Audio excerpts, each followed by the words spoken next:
आदाब KP news 24/7 में आपका स्वागत है। मैं हूं सफादिल। आइए सबसे पहले देखते हैं मुख्य समाचार। मुस्लिम कंडक्टर के टोपी पहनने पर महिला ने जताई आपत्ति। कर्नाटक में घृणित घटना का वीडियो हुआ वायरल। कर्नाटक में विपक्षी भाजपा विधायकों ने जैन मुनि हत्या मामले की सीबीआई जांच की मांग को लेकर विरोध प्रदर्शन किया। महाराष्ट्र के नासिक में हुआ बड़ा हादसा। खाई में गिरी बस, एक महिला की हुई मौत और कई हुए घायल। यूसीसी से मुसलमानों की तुलना में गैर मुसलमानों को होगा अधिक नुकसान। एआईएमआईएम प्रमुख असदुद्दीन ओवैसी ने कही ये बात। इस्लाम भारत में महत्वपूर्ण गौरव का स्थान रखता है। भारत के राष्ट्रीय सुरक्षा सलाहकार एनएसए अजित डोभाल ने ये बात कही। पश्चिम बंगाल में हुए पंचायत चुनाव में तृणमूल कांग्रेस पार्टी की प्रचंड जीत, दूसरे स्थान पर रही बीजेपी।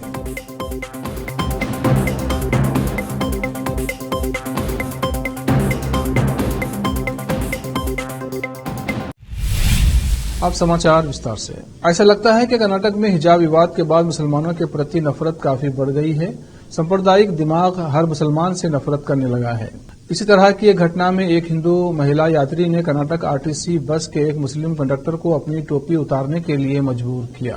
सोशल मीडिया पर एक वीडियो वायरल हुआ है, जिसे कर्नाटक के कई स्थानीय चैनलों ने भी पेश किया है, जिसमें बेंगलुरु में आरटीसी बस में चढ़ रही एक हिंदू महिला ने मुस्लिम कंडक्टर के टोपी पहनने पर आपत्ति जताई। महिला ने टोपी के मुद्दे पर बस कंडक्टर से स्थानीय कन्नड़ भाषा में काफी देर तक बहस की। मीडिया रिपोर्ट्स के अनुसार महिला ने कहा कि टोपी पहनकर ड्यूटी क्यों कर रहे हैं, टोपी उतारकर ड्यूटी करो, यूनिफॉर्म के साथ टोपी नहीं पहनना चाहिए। मस्जिद में या अपने घर में टोपी पहने, ड्यूटी पर टोपी ना पहने। महिला तब तक कंडक्टर से बहस करती रही जब तक उसने अपनी टोपी नहीं उतार दी। इस पर कंडक्टर ने उसके सिर से टोपी उतार दी।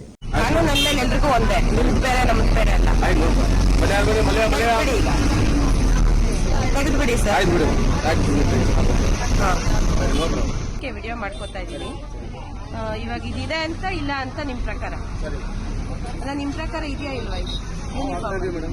ನೀವ್ ಹಾಕೋದೇ ಕಾನೂನಲ್ಲ, ಇದೆಯಾ ಇಲ್ವಾ ಅಷ್ಟೇ ನಾವು ಕೇಳ್ತೀವಿ. ಕಾನೂನಲ್ಲಿ ಇದೆ ಅಂದ್ರೆ ನಮ್ದು ಅಭ್ಯಂತರ ಇಲ್ಲ. ಇರಬಹುದು, ಬೇಡ ನಿಮ್ಗೆ ಗೊತ್ತಿಲ್ಲ ಅಂದ್ರೆ ತೆಗೆದ್ಬಿಡಿ, ಚೇಂಜ್ ಮಾಡ್ಕೊಳ್ಳಿ. ಗೊತ್ತಿಲ್ಲ ಅಂದ್ರೆ ತೆಗೀರಿ, ಇವಾಗ ಹಂಗಾದ್ರೆ ತೆಗೆದ್ಬಿಡಿ. ಈಗ ನಿಮ್ಮ ಮನೇಲಿ ಹಾಕೊಳ್ಳಿ, ನಿಮ್ಮ ಮಸೀದಿಯಲ್ಲಿ ಹಾಕೊಳ್ಳಿ, ನಾವು ಬೇಡ ಅನ್ನಲ್ಲ. ನಾನು ಸುಮಾರು ವರ್ಷ ಹಾಕ್ತಾ ಇದ್ದೀನಿ. ಇಲ್ಲ ಬೇಡ. ಕಾನೂನು ಅಂದ್ಮೇಲೆ ಎಲ್ರಿಗೂ ಒಂದೇ, ನಿಮ್ದು ಬೇರೆ ನಮ್ದು ಬೇರೆ ಅಲ್ಲ. ಈಗ ತೆಗೆದ್ಬಿಡಿ ಸರ್.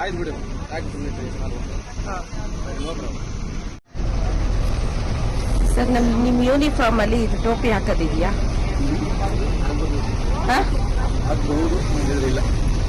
ಹಾಕ್ಬೋದು ಅಂದ್ರೆ ನಿಮ್ ಧರ್ಮ ನಿಮ್ ಮನೇಲಿ ಮಾಡ್ಕೊಳ್ಳಿ. ಯೂನಿಫಾರ್ಮ್ ಅಲ್ಲಿ ಇಲ್ಲ ಅಂದ್ಮೇಲೆ ಹಾಕ್ಬಾರ್ದು. ಇದೆಯಾ ಇಲ್ವಾ ನಿಮ್ ಪ್ರಕಾರ? ಸುಮಾರು ವರ್ಷದಿಂದ ಹಾಕೋದ್ ಬೇರೆ. ನಿಮ್ ಧರ್ಮ ನಿಮ್ ಮನೇಲಿ ಮಾಡ್ಕೊಳ್ಳಿ, ಯಾರ್ದು ಅಭ್ಯಂತರ ಇಲ್ಲ. ಯೂನಿಫಾರ್ಮ್ ಅಲ್ಲಿ ಇದು ಇದೆಯಾ? ನಿಮ್ ಯೂನಿಫಾರ್ಮ್ ಅಲ್ಲಿ ನೀವು ಇದೆಲ್ಲ ಹಾಕೊಳ್ಳೋದಿದೆಯಾ? ನೀವು ಸರ್ಕಾರಿ ನೌಕರರು ಇದ್ದೀರಿ, ನಿಮ್ ಯೂನಿಫಾರ್ಮ್ ಪ್ರಕಾರ ನೀವು ಇದನ್ನ ಹಾಕೋಬೋದಾ? ಅಲ್ಲ, ಅಬ್ಜೆಕ್ಷನ್ ಅಲ್ಲ, ಅದು ಕಾನೂನು ಪಾಲನೆ ಮಾಡೋದು ಸರ್ಕಾರಿ ನೌಕರರ ಕೆಲಸ. ಅದು ನಿಮ್ ಕಾನೂನಲ್ಲಿ ಇದೆಯಾ ಅಷ್ಟೇ ಕೇಳ್ತಾರಲ್ಲ. ಇದೆ ಅಂದ್ರೆ ನಮ್ದು ಅಬ್ಜೆಕ್ಷನ್ ಇಲ್ಲ. ಯಾರ ಗಮನಕ್ಕೆ? ನಿಮ್ ಎಂ ಪಿ ಅವ್ರ ಗಮನಕ್ಕೆ ತರಬೇಕಾ ನಾವು? ಅಲ್ಲ, ನಾನು ಅದಕ್ಕೆ ವಿಡಿಯೋ ಮಾಡ್ಕೊತಾ ಇದ್ದೀನಿ. ಇವಾಗ ಇದಿದೆ ಅಂತ ಇಲ್ಲ ಅಂತ ನಿಮ್ ಪ್ರಕಾರ? ಅಲ್ಲ, ನಿಮ್ ಪ್ರಕಾರ ಇದೆಯಾ ಇಲ್ವಾ? ನೀವ್ ಹಾಕೋದೇ ಕಾನೂನಲ್ಲ, ಇದೆಯಾ ಇಲ್ವಾ ಅಷ್ಟೇ ನಾವು ಕೇಳ್ತೀವಿ. ಕಾನೂನಲ್ಲಿ ಇದೆ ಅಂದ್ರೆ ನಮ್ದು ಅಭ್ಯಂತರ ಇಲ್ಲ. ಇರಬಹುದು, ಬೇಡ ನಿಮ್ಗೆ ಗೊತ್ತಿಲ್ಲ ಅಂದ್ರೆ ತೆಗೆದ್ಬಿಡಿ, ಚೇಂಜ್ ಮಾಡ್ಕೊಳ್ಳಿ. ಗೊತ್ತಿಲ್ಲ ಅಂದ್ರೆ ತೆಗೀರಿ, ಇವಾಗ ಹಾಗಾದ್ರೆ ತೆಗೆದ್ಬಿಡಿ. ಈಗ ನಿಮ್ಮ ಮನೇಲಿ ಹಾಕೊಳ್ಳಿ, ನಿಮ್ಮ ಮಸೀದಿಯಲ್ಲಿ ಹಾಕೊಳ್ಳಿ, ನಾವು ಬೇಡ ಅನ್ನಲ್ಲ. ನಾನು ಸುಮಾರು ವರ್ಷ ಹಾಕ್ತಾ ಇದ್ದೀನಿ. ಇಲ್ಲ ಬೇಡ. ಕಾನೂನಲ್ಲಿ ಎಲ್ರಿಗೂ ಒಂದೇ, ನಿಮ್ದು ಬೇರೆ ನಮ್ದು ಬೇರೆ ಅಲ್ಲ. ಈಗ ತೆಗೆದ್ಬಿಡಿ ಸರ್. कर्नाटक के बेलगावी में जैन भिक्षु आचार्य श्री काम कुमार नंदी महाराज की नृशंस हत्या के खिलाफ विपक्षी भाजपा विधायकों ने बुधवार को कर्नाटक विधान सौधा में गांधी प्रतिमा के पास धरना प्रदर्शन किया। पूर्व मुख्यमंत्री बसवराज बोम्मई के नेतृत्व में विधायक प्रतिमा के पास बैठे और राज्य में बिगड़ती कानून व्यवस्था की स्थिति के खिलाफ नारे लगाए। भाजपा ने कहा कि मई में जब से कांग्रेस सत्ता में आई है, हिंदू हस्तियों की हत्याओं का एक और दौर शुरू हो गया है और जैन भिक्षु की हत्या इसका ज्वलंत उदाहरण है। विपक्षी दल ने इस हत्याकांड की निष्पक्ष जांच की जरूरत बताते हुए इसकी सीबीआई जांच की मांग की है। कर्नाटक के भाजपा विधायक और पूर्व सीएम बसवराज बोम्मई ने कहा कि हत्या के मामले में कुछ भी नहीं किया गया है। कानून और पुलिस का कोई डर नहीं है। सभी असामाजिक तत्व खुलेआम घूम रहे हैं, लोगों में सनसनी है। उन्होंने कहा कि पहले से ही संकेत मिल रहे हैं कि सरकार ने स्थानांतरण आदि की आड़ में पुलिस का मनोबल गिरा दिया है और अप्रत्यक्ष रूप से इन बदमाशों का समर्थन कर रही है। बोम्मई ने कहा कि इस जंगल राज को शुरुआत में ही समाप्त करना होगा। उन्होंने राज्यपाल से अनुरोध किया कि वो सरकार को कार्रवाई करने का निर्देश दें और जैन मुनि के मामले की सीबीआई जांच कराई जाए।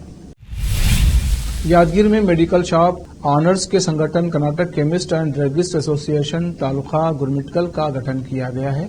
यादगीर जिले के गुरमिटकल तालुके के गठन के बाद पहली बार तालुका शाखा की स्थापना की गई है। इस अवसर पर आज गुरमिटकल में एक बैठक का आयोजन किया गया, जिसमें सुश्री पुष्पा प्रिया, सहायक औषधि नियंत्रण अधिकारी, सहायक औषधि नियंत्रण विभाग जिला यादगीर, मिलन Gowda Kaulur, Vishwa farm and distributors Yadgir, Syed Sajid Ali Hayat, Afsha medical store Yadgir, Shashi Kandkur, Sadaganga farm Yadgir ने मुख्य अतिथि के तौर पर उपस्थित हुए तथा सर्वसम्मति से एसोसिएशन के पदाधिकारियों का चुनाव किया गया, जिसमें तिप्पा रेड्डी अध्यक्ष, फयाज अहमद उपाध्यक्ष, अख्तर प्यारे महासचिव, विनोद कामन कोषाध्यक्ष, सुधीर घाटे संयुक्त सचिव चुने गए। इस अवसर पर सभी निर्वाचित पदाधिकारियों का अभिनंदन किया गया। इस अवसर पर गुरमिटकल के अलावा आसपास के मेडिकल दुकान मालिकों ने भाग लिया। यादगीर के युवा पत्रकार सैयद साजिद हयात ने मुसफ़ादिल को यह जानकारी दी है। तेलंगाना के मुख्यमंत्री के चंद्रशेखर राव 25 अगस्त को राज्य की गंगा जमुनी तहजीब को दर्शाने के लिए यहां नए सचिवालय परिसर में मंदिर, मस्जिद और गिरजाघर का उद्घाटन करेंगे। गंगा जमुनी तहजीब शब्द का तात्पर्य देश में हिंदू मुस्लिम संस्कृतियों के मेल से है। तेलंगाना के मुख्यमंत्री चंद्रशेखर राव ने आज सचिवालय में एक उच्च स्तरीय समीक्षा बैठक बुलाई। बैठक में सचिवालय में नवनिर्मित मस्जिद, मंदिर और चर्च के उद्घाटन की तारीख समेत अन्य मुद्दों पर चर्चा हुई। मुख्यमंत्री चंद्रशेखर राव ने कहा कि तीनों धर्मों के प्रमुखों से विचार विमर्श के बाद उद्घाटन की तारीख तय कर ली गई है, जिसके अनुसार तीनों धार्मिक स्थलों का उद्घाटन एक ही दिन 25 अगस्त को किया जाएगा। तीनों धार्मिक स्थलों का उद्घाटन खुद मुख्यमंत्री चंद्रशेखर राव करेंगे। आज बुधवार 12 जुलाई को तेलंगाना के खुतबुल्लापुर के 127 डिवीजन नेहरू नगर दाऊद बस्ती में क्षेत्र के कारपोरेटर विजय शेखर गौड़ के नेतृत्व में 62,50,000 की लागत से लंबित सीसी रोड निर्माण का काम शुरू किया गया। कारपोरेटर विजय शेखर गौड़ के यहां पहुंचने पर उनका स्वागत किया गया। इस अवसर पर अतिथि सैयद रशीद और बस्ती अध्यक्ष शेख शकील, शेख यूसुफ प्रसाद, सुल्तान रफीक पाशा, कुरैशी मोहम्मद रफीक और भारी संख्या में स्थानीय लोग उपस्थित रहे। खुतबुल्लापुर तेलंगाना से केपी न्यूज के संवाददाता मोहम्मद निजाम की रिपोर्ट। महाराष्ट्र के नासिक में एक बड़ा हादसा हुआ है। यहां एक बस खाई में गिर गई। मिल रही जानकारी के अनुसार इस बस में 18 यात्री सवार थे। घटना की सूचना मिलने के बाद मौके पर राहत और बचाव कार्य शुरू कर दिया गया है। इस घटना में अभी तक एक महिला की मौत हो चुकी है और जबकि कई लोग गंभीर रूप से घायल हो गए हैं। सभी घायलों को पास के अस्पताल में भर्ती करा दिया गया है। मिल रही जानकारी के अनुसार घटना उस वक्त हुई जब बस सप्तश्रृंगी से नीचे उतर रही थी। घटना सुबह 6:30 बजे के करीब हुई है। राहत और बचाव कार्य में लगे लोगों ने बस से 8 से 10 यात्रियों को बाहर निकाल लिया है। प्रशासन इस बात की जांच में जुटा है कि क्या ये हादसा बस के चालक की लापरवाही से हुआ है या फिर चालक बस से अपना नियंत्रण खो बैठा, जिस वजह से ये बस खाई में गिर गई है। अब वक्त है ब्रेक का। ब्रेक के बाद जल्द लौटते हैं।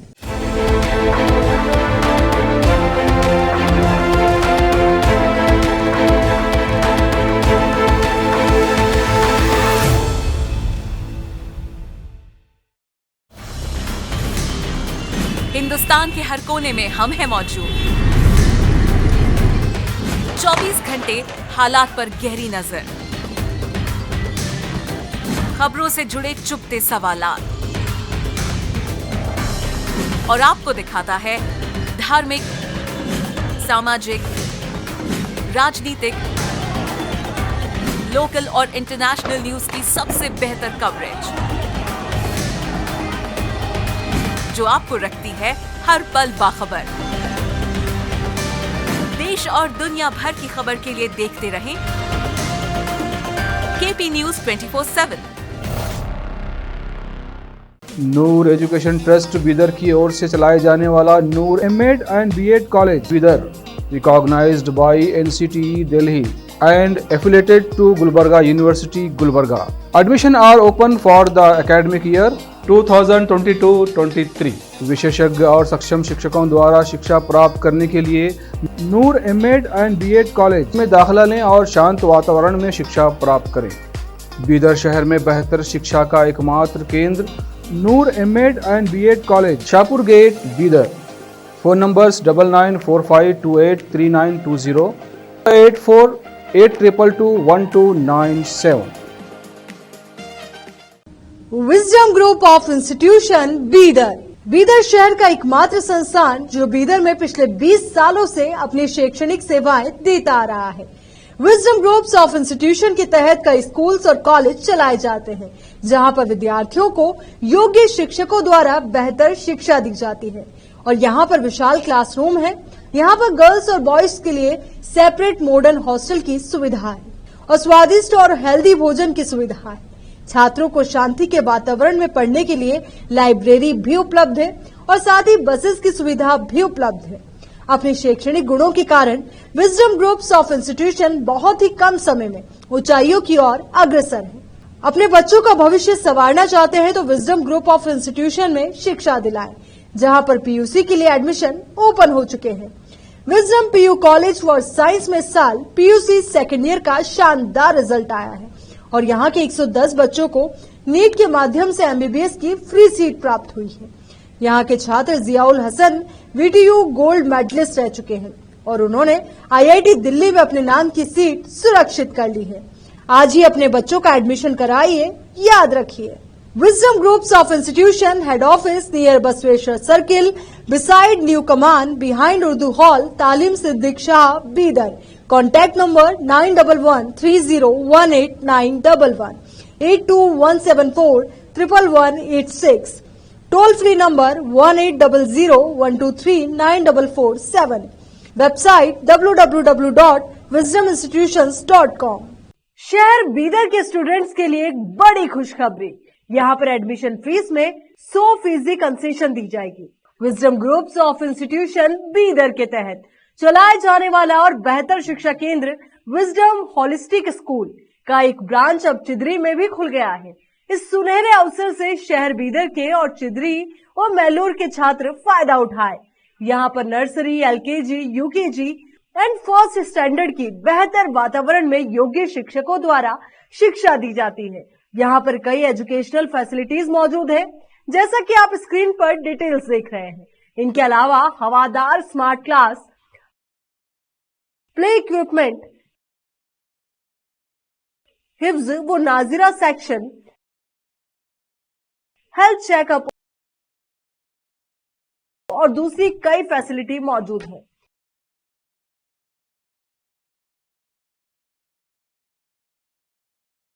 विजडम होलिस्टिक स्कूल की एक ब्रांच बीदर के फेमस इलाके चिदरी में खुल गई है, जहां पर एडमिशंस ओपन हो चुके हैं। अपने बच्चों की अच्छी शिक्षा के लिए आज ही विजडम होलिस्टिक स्कूल में एडमिशन दिलवाएं। Wisdom holistic school new branch Bidar के एयरपोर्ट जाने वाली रोड पर और केंद्रीय विद्यालय के करीब चिदरी में मौजूद है। बीदर के छात्रों के लिए एक बहुत बड़ी खुशखबरी है, यहाँ पर एडमिशन फीस में 100% कंसेशन दी जाएगी। आज ही एडमिशन कराएं और भी डिटेल्स जानने के लिए इस नंबर पर कांटेक्ट कीजिए। Contact number 9591978663, toll free number 180012394447, www.wisdominstitutions.com। Bidar के निवासियों की बेहतर सेवा के लिए बीदर शहर में पहली बार विभिन्न सुविधाओं से भरा resort Inspira by SRS resort and convention, जहां पर विभिन्न सुविधाएं और सेवाएं आपके लिए उपलब्ध हैं। बेहतरीन वातावरण, सुहानी हवा और आंखों को लुभाने वाले दृश्यों के साथ आप सभी को लुभाने वाली और आरामदायक सुविधाएं उपलब्ध है। यहाँ पर आपके लिए उपलब्ध है Riwaz restaurant, 14 down road bar, banquet hall, infinity lawn, conference hall, cabana, private dining setup, ballrooms, swimming pool, candlelight dinner, gym, coffee shop, executive deluxe room, executive twin room, suit room. इनके अलावा यहाँ का खाना बहुत ही लाजवाब, स्वादिष्ट और हेल्दी है। इसके अलावा यहाँ पर सफाई का भी विशेष ध्यान रखा जाता है और दूसरी चीजों के दाम काफी कम है। आज ही चले आइए और यहाँ की सभी चीजों का आनंद लीजिए। Inspira by SRS resort and convention near old water filter house, Janwada road, Markhal village. Contact number 8861620775 8495875175। Break के बाद फिर एक बार आपका स्वागत है। देखते हैं आगे के समाचार। महाराष्ट्र के डिप्टी सीएम देवेंद्र फडणवीस ने मंगलवार को उद्धव ठाकरे के बयान पर पलटवार करते हुए दिमाग का इलाज कराने की सलाह दी है। उन्होंने कहा कि लग रहा है कि मौजूदा राजनीतिक स्थिति के कारण शिवसेना यूबीटी प्रमुख को मेंटल ट्रीटमेंट लेने की जरूरत है। इससे पहले ठाकरे ने फडणवीस को नागपुर का कलंक बताया था। इस टिप्पणी को लेकर पूछे गए सवाल के जवाब में फडणवीस ने कहा, विपक्षी और पूर्व मित्र ठाकरे को वर्तमान राजनीतिक घटनाक्रम के प्रभाव का सामना करते हुए देखकर मुझे दुख होता है। मुझे लगता है कि उन्हें मनोचिकित्सक से परामर्श लेने की जरूरत है। उन्होंने आगे कहा, जो व्यक्ति अपनी वर्तमान मनोवैज्ञानिक स्थिति के कारण आरोप लगाता है उस पर प्रतिक्रिया देना अनुचित है। उनकी वर्तमान मानसिक स्थिति ऐसी है कि हमें इसे समझने की कोशिश करनी चाहिए। वो जो कह रहे हैं उस पर प्रतिक्रिया न देना ही बेहतर है। ऑल इंडिया मजलिस इत्तेहादुल मुस्लिमीन यानी AIMIM प्रमुख असदुद्दीन ओवैसी ने मंगलवार को कहा कि बड़े बड़े दावे किए जा रहे हैं कि मुसलमानों को सबक सिखाने के लिए समान नागरिक संहिता UCC की जरूरत है, लेकिन हकीकत यह है कि प्रस्तावित विधेयक गैर मुसलमानों को ज्यादा प्रभावित करेगा। उन्होंने दावा किया कि UCC भारत के लिए अच्छा नहीं है। महाराष्ट्र के औरंगाबाद शहर में AIMIM द्वारा आयोजित एक बैठक में ओवैसी ने कहा कि अगर UCC पेश किया गया तो मुसलमानों की तुलना में गैर मुसलमानों को अधिक नुकसान होगा, क्योंकि ये उनके व्यक्तिगत कानूनों को प्रभावित करेगा। हैदराबाद के सांसद ओवैसी ने दावा किया, ऐसा कहा जाता है कि UCC के माध्यम से मुसलमानों को सबक सिखाया जाएगा, लेकिन ये प्रस्तावित विधेयक पूरे देश के लिए अच्छा नहीं है। मुसलमानों के बजाय गैर मुसलमानों को नुकसान होगा। ऐसा हमारी पहचान मिटाने के लिए किया जा रहा है। इन पे जुल्म किया जा रहा है, जायदाद में हिस्सा नहीं दिया जा रहा है। मैं चैलेंज के साथ कह रहा हूं, दुनिया में अगर सबसे पहले किसी ने किसी महिला को जायदाद में हिस्सा दिया तो वो रसूल अल्लाह सल्लल्लाहु अलैहि वसल्लम इस्लाम है। इस्लाम ने कहा 2 औरत को जायदाद में हिस्सा दो।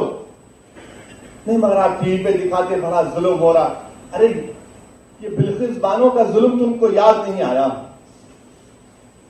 बिल्किस बानो को तुम भूल गए?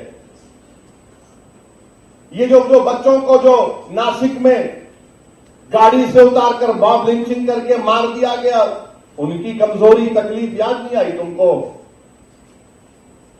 जिन बच्चियों को हिजाब पहन के जा रहे उनका हिजाब खींचा जाता है, वो तकलीफ याद नहीं आई आपको? अब ये बताना कि देखिए मुसलमान, अरे मेरे दोस्त, सच्चाई ये है। और फिर और एक बात कि मुसलमान बहुत शादियां करते, कहां है रिकॉर्ड? बताओ कितने शादियां हम करें, बताओ, निकाल के बताओ ना, कितने शादियां मुसलमान करे, कितने शादियां हमारे हिंदू भाई करे, कौन कौन से कितने करे बताओ। अच्छा, जो करे उनके साथ उनकी जोरू नहीं रहती।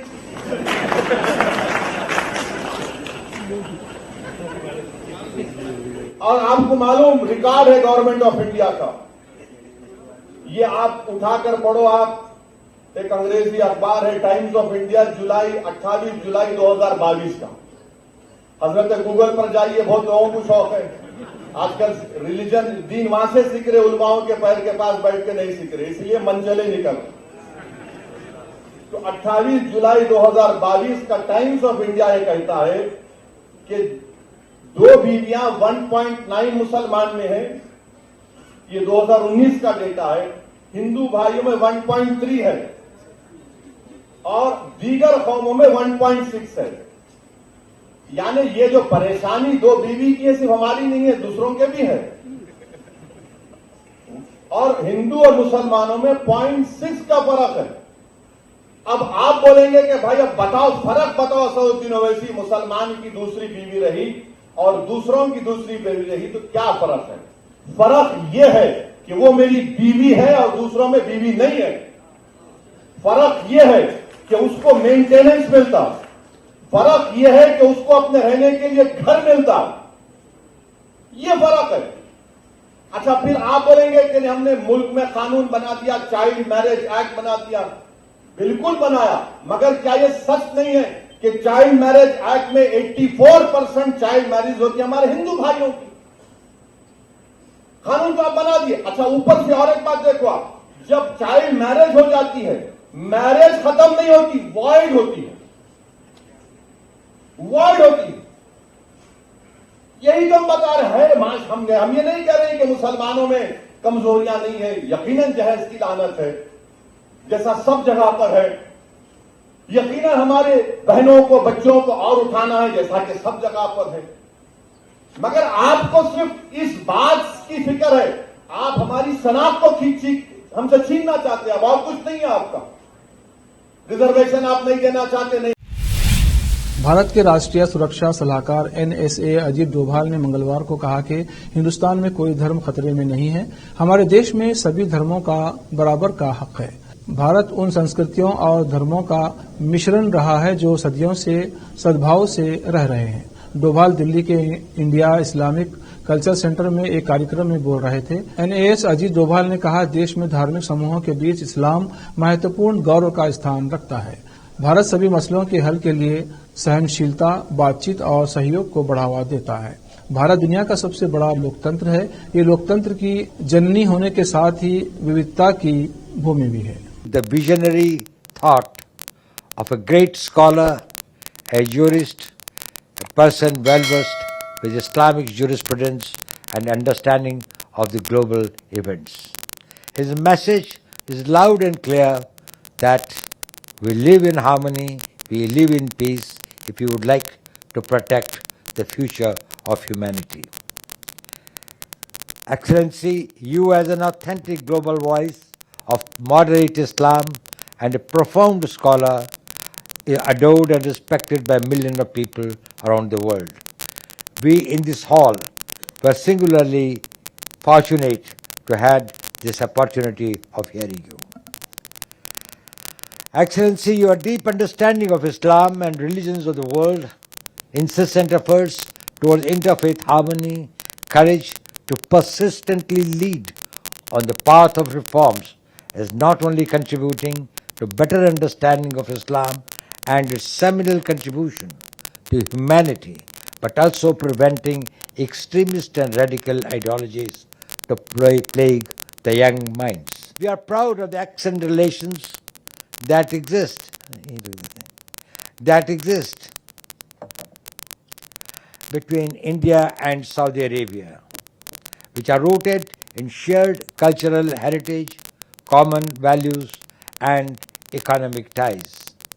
Our leaders share a common vision of the future and had been closely interacting with each other. Excellency, India, the world's largest democracy and the mother of democracies, is a land of incredible diversity.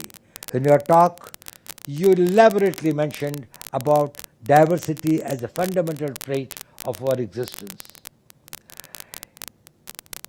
It has been a melting pot of cultures, religions, languages, and ethnicities which have coexisted in harmony for centuries. As an inclusive democracy, India has successfully managed to provide space for all its citizens, regardless of their religious, ethnic, and cultural identities.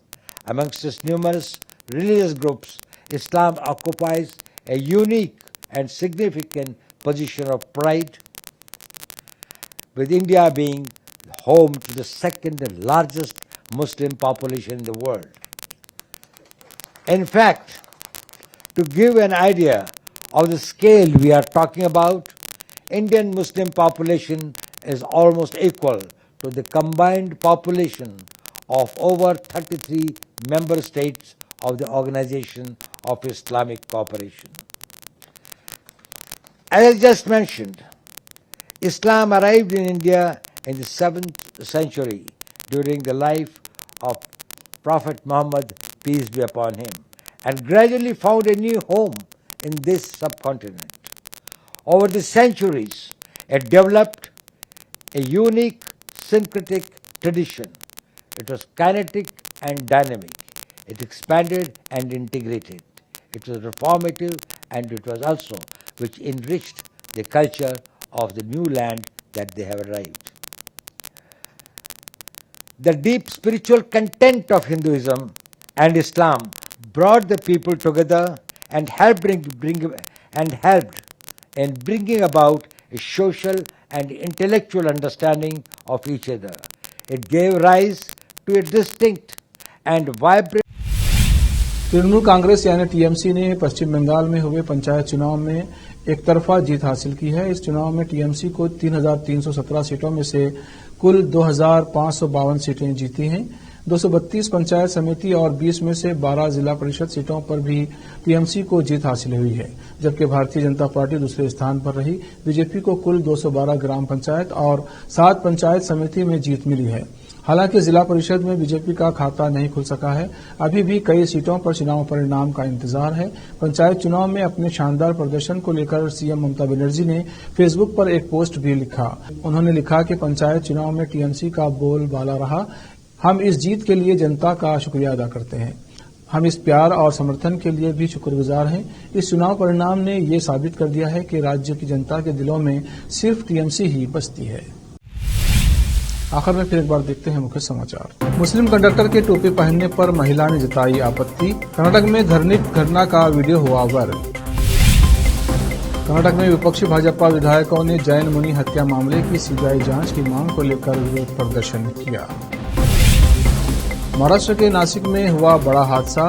खाई में गिरी बस, एक महिला की हुई मौत और कई हुए घायल। यूसीसी से मुसलमानों की तुलना में गैर मुसलमानों को होगा अधिक नुकसान। एआईएमआईएम प्रमुख असदुद्दीन ओवैसी ने कही ये बात। इस्लाम भारत में महत्वपूर्ण गौरव का स्थान रखता है।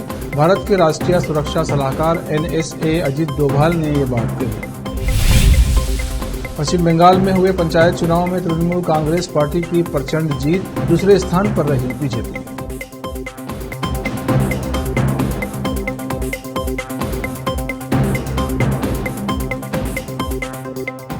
केपी न्यूज में इतना ही। देश प्रदेश के समाचारों के लिए देखते रहिए केपी न्यूज 24/7। धन्यवाद।